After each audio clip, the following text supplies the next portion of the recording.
रहा था। विशाल घड़ी की तरफ देखता है तो घड़ी में 3:03 हो रहे थे। वो वापस अपने बेड पर जाकर सो जाता है।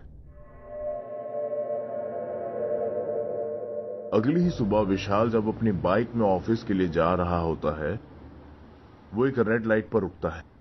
तभी उसकी नजर रोड क्रॉस करती हुई एक लड़की पे पड़ती है, जो कि विशाल की बाइक के सामने से निकलती है।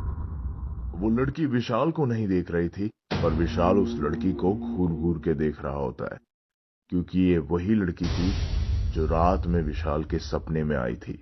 अरे, ये लड़की तो वही है जो मुझे रात को सपने में दिखी थी। विशाल ये सब सोच ही रहा होता है, तभी अचानक से सिग्नल ग्रीन हो जाता है और पीछे से गाड़ियों की हॉर्न की आवाज आना शुरू हो जाती है। विशाल अपनी बाइक शुरू करके आगे बढ़ जाता है। रास्ते भर वो ये सोच रहा होता है कि ये कैसे पॉसिबल है? जो लड़की कल रात को मुझे सपने में दिखाई दी, वो रियल लाइफ में कैसे दिखाई दे सकती है? हूबहू वही लड़की। विशाल थोड़ी देर में ऑफिस पहुंच जाता है और अपने काम में लग जाता है। पूरा दिन ऑफिस में काम करने के बाद विशाल जब शाम को घर वापस आता है, तो वो देखता है कि उसके रूम के पास कुछ फुसफुसाने की आवाज आ रही होती है। विशाल नजरें घुमा के देखता है तो उसके बेड के पास से वो आवाजें आ रही होती है। विशाल बेड के पास जाता है और देखता है कि बेड के पास बने टेबल के ऊपर उसने वही अंगूठी रखी हुई है और वो आवाजें उसी अंगूठी के अंदर से आ रही होती है। विशाल ये देख के हैरान हो जाता है। अरे, ये क्या? अंगूठी के अंदर से आवाज कैसे आ सकती है? विशाल ये सब सोच ही रहा होता है कि तभी मोबाइल पर उसकी मम्मी का कॉल आता है।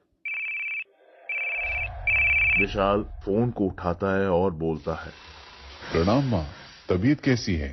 अरे बेटा, हमने तो तुम्हें खुशखबरी देने के लिए फोन किया है। कैसी खुशखबरी?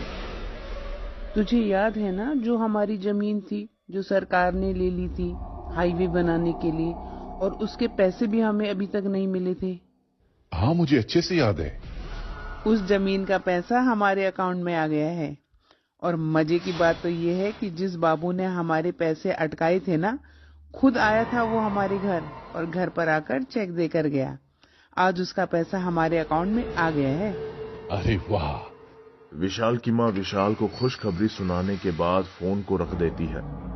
विशाल मन ही मन सोच रहा होता है कि अरे वाह, ये तो बहुत अच्छा हुआ।